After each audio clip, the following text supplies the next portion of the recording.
जय शिवराय. आज ताईंचा वाढदिवस, त्याच्या निमित्ताने त्यांचं पूर्ण परिवार, मित्रपरिवार आज आपल्या आश्रमात आले आणि त्यांनी केळी असेल, बिस्किट असेल ते वाटप आज आपल्या बेघर बांधवांसाठी केलं. तर आता म्हणजे त्यांना यायला थोडं आपलं अष्टविनायकापैकी एक जे आपलं गणपती आहे ओझर, त्या ठिकाणी दर्शनाला गेलते आणि येता येता त्यांना थोडा उशीर झाला. आपली जेवणाची पंगत होऊन गेली, पण तरी वेळात वेळ काढून ते त्यांच्या म्हणजे ताईंचा वाढदिवस साजरा करण्यासाठी या ठिकाणी आले. तर ते राहणारे प्रॉपर बुलढाणा त्या साईडचे, पण त्यांनाही वाटलं का ते बरेच दिवस झालं आपल्या शिवजन्मभूमीत आज कामानिमित्त असतात, तर त्यांनाही वाटलं का आज आपण हाय इथं तर वेळात वेळ काढून जावा आणि ह्या बेघर बांधवांच्या परिवारात सहभागी होऊन त्यांना काही ना काहीतरी पुन्हा फुलाची पाकळी मदत करावं. तर मी आपल्या सगळ्या बेघर बांधवांच्या वतीने ताईंना वाढदिवसाच्या खूप खूप शुभेच्छा देतो. त्यांना चांगला आयुष्य लाभो, दादांना लाभो, त्यांच्या मित्रपरिवाराला लाभो, हेच आजच्या दिवशी छत्रपती शिवरायांच्या चरणी प्रार्थना करतो. तर मी बऱ्याच वेळा सांगत आलोय की आपण आपला 5 मिनिटं वेळ, आपला वाढदिवस आहे किंवा आपले पैसे आपण कसे खर्च करायचे आपल्याकडे राहिले, पण त्याच्यातूनही आपण एक म्हणजे दिवसातला वाढदिवसाच्या दिवशी जर 2 तास जरी एखाद्या गरिबासाठी दिले तर तो आशीर्वाद एक वेगळा असतो आणि नंतर मग तुम्ही तुमचा वाढदिवस साजरा करा. जरी तुम्हाला या ठिकाणी नाही येता आलं, तुमच्या गावात, तुमच्या भागात असे असंख्य लोक आहेत का त्यांना आज मदतीची गरज आहे, तर आपल्याला देवाने देणाऱ्यांमध्ये ठेवलेले आहे, तर आपण त्याच्यातला एक थोडासा अंश कुठेतरी लोकांना दिला पाहिजे. त्याच्यामुळे विचार करा आणि त्यांच्याबरोबर वाढदिवस साजरा करा ज्यांना आज आपल्या आधाराची गरज आहे.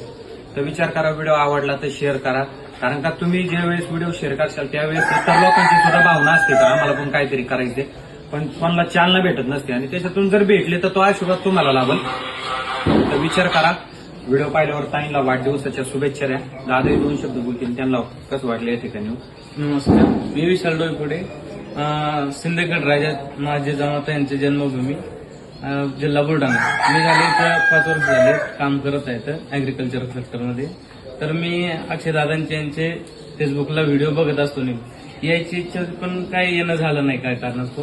तर आज रविवारचा दिवस, सुट्टी दिवस आला आणि त्यात आमच्या मिसेसचा बर्थडे आला, त्यामुळे मग म्हणलं दादांना भेटून आपले बेघर जे दादा चांगलं काम करत आहे, माणसं सांभाळत आहे, त्यांच्यासाठी एवढं सारं करत आहे, तर आपण थोडंसं आपला वेळ देऊन त्यांच्यासाठी काहीतरी करायची इच्छाही झाली. त्यामुळे आज आम्ही इथं आलो, बघितलं सर्व. खूप दादांचं नियोजन वगैरे खूप छान आहे, इथं खूप सोय त्यांची करत आहे दादा आणि समाजामध्ये एक खूप वरिष्ठ काम दादा करत आहेत.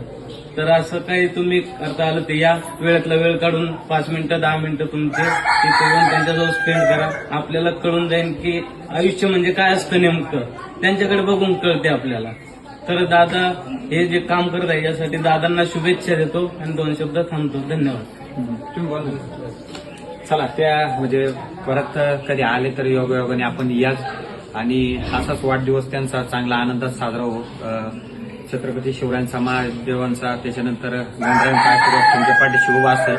तर विचार करा आणि सहकार्य करा प्रत्येक चांगल्या कामाला, कारण का आपण एखाद्या माणसाकडे जर 5 मिनिटं रस्त्याने जाता जाता तो जर विचित्र अवस्थेत पडलाय, त्याला मदतीची गरज आहे, 2-5 मिनिटं जरी वेळ दिला आपण तर समाजात कधी क्वचित त्याची एखादी मोठी मदत होऊ शकते. त्याच्यामुळे विचार करा.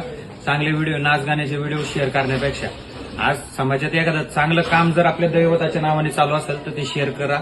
एवढं सांगतो. जय हिंद, जय महाराष्ट्र, जय जिजाऊ, जय शिवराय, जय संभाजीराजे.